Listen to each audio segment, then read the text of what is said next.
সুপ্রভাত। রাধে রাধে সবাইকে। রাধারানীর আশীর্বাদে এবং গুরুদেব ভগবানের অনুপ্রেরণায় আজ আমার আত্মযাত্রার পঞ্চম দিন। ভোর 5টায় ঘুম ভাঙে, চোখ খুলেই করি করদর্শন।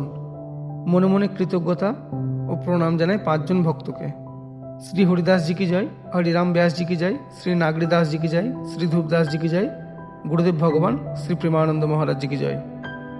জল পান করে গোপাল আর শ্রীনারায়ণকে জাগিয়ে প্রণাম করে উঠে পড়ি ছাদে। সূর্য ওঠার আগে এই নীরব সময়ে শুদ্ধ শরীর আর মন নিয়ে শুরু হয় রাধানাম জপ। জপ শেষে পুষ্পচয়ন, তারপর নারায়ণ সেবায় বসে সব ঠাকুরকে সেবা আর ভোগ নিবেদন। হালকা খাবার খেয়ে শুরু করি আজকের ওয়ার্কআউট।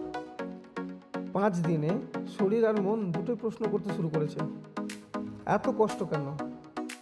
আবার পরক্ষণেই মনকে বোঝায় কষ্টটা শরীরের, কিন্তু গড়ে উঠছে আত্মা। রাধারানীর কাছে আজকের প্রার্থনা, শরীর যতই ক্লান্ত থাকুক না কেন, কিন্তু সংকল্পটা যেন অটুট থাকে। আমি জানি আমি নিখুঁত নই, কিন্তু আমি যেন আগের দিনেও না থামি।